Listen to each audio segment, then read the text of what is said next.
My love for Radney Foster started, I was working retail selling records, and I was about to go to work, and I'm sitting flipping through the channels, and I happened to stop on one of the country video channels, and I heard Crazy Over You for the first time. You never seem to notice me, no matter what I do.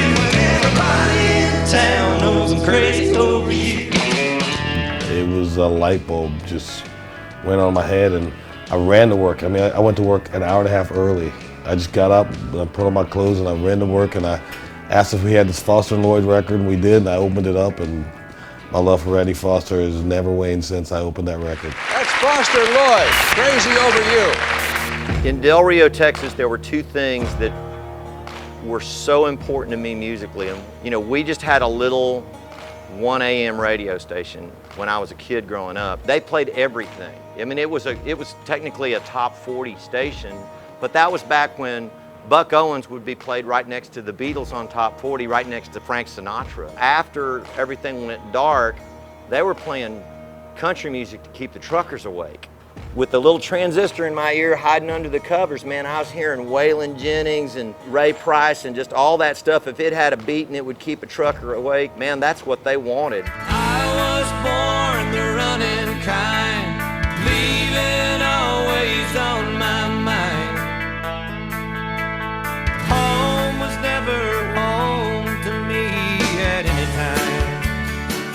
You know, when we first started our band in the year 2000, Radney Foster was one of the people that we put on our list that we wanted to open up shows for. We had our booking agent make phone calls and try to put us in front of Radney's crowd as much as possible. And I would stalk Radney after the shows. I would go up to him and reintroduce myself and remind him that I wanted to write songs with him, and I wanted him to make records on us, and I wanted him to listen to our latest record, and I wanted his phone number.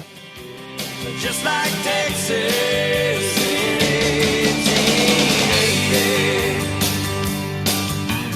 1880. Willie Nelson and Waylon Jennings really made me discover guys like Guy Clark, Townes Van Zandt, you know, Rodney Crowell, Emmylou Harris. Really had these huge influences on me, and it drove me to want to write my own songs.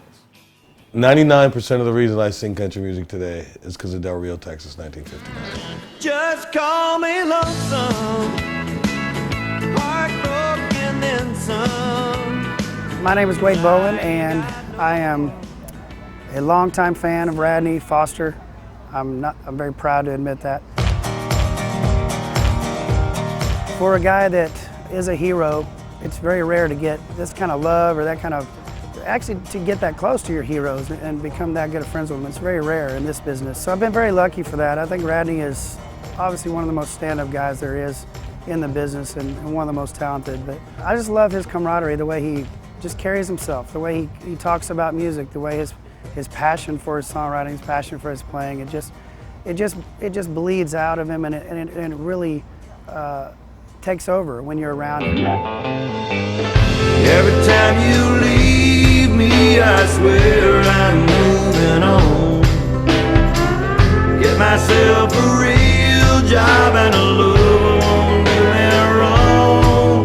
Then you sneak in with my guitar and a line. I walk into the bar and I'm a little late. I probably missed 4 songs. I was late because I was working. I had to close down the record store, and grabbed me 3 beers, and I pushed my way to the front. Sold out show. I pushed my way to the front. I'm right in the front row, and I'm yelling, "Play You Can Come Crying to Me," and they're ignoring me and playing. They go off on the encore, and probably before the encore, I probably said it 5 times. And so Radney looks over at me with the nicest he can be. Looks over at me and said, "Hey man, you know, I think you came in late. You know, we played that song earlier. You know, we already played it. You missed it, dude. I'm the only black guy in this place. You mean to tell me you can't play the one song I came the one song that's my favorite song?"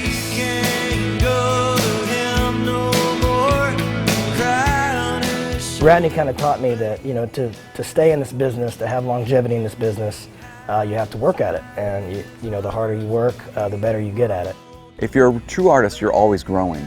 Like the moment you become kind of just imprisoned by your past, or imprisoned by whatever music you've made in the past, whatever sounds sonically, melodically, songwriting-wise, that you've done in the past, and try to just keep doing that, that's when you just die a little bit inside. And Radney has never done that. He's always been honest in his pursuit of the truth and of passionate music that doesn't always have to sound like the last record did. And I love that about the guy. I believe in leather saddles, open arrows, and digging your battles. What I'd really like to say is that I really want to encourage all the young singers and songwriters that are out there, or bass player, or fiddle player, or whatever it is that you do, to work as hard at your instrument and as hard at your craft as you would any other job. And yes, go have an absolute blast at it. Have a lot of fun. It's a fun business, you know, but treat it with respect. Give it everything you are. Sweat over it, bleed over it, cry over it, laugh over it. Give your whole soul to it. You know, Whose Heart You Wreck is about the mistress that's the muse and how she comes and wrecks my life. She does it night after night. Wakes me up at 2 in the morning, and at 55 years of age, I still keep a pad and a phone by the bed so I can at least get the idea down. Keep at it.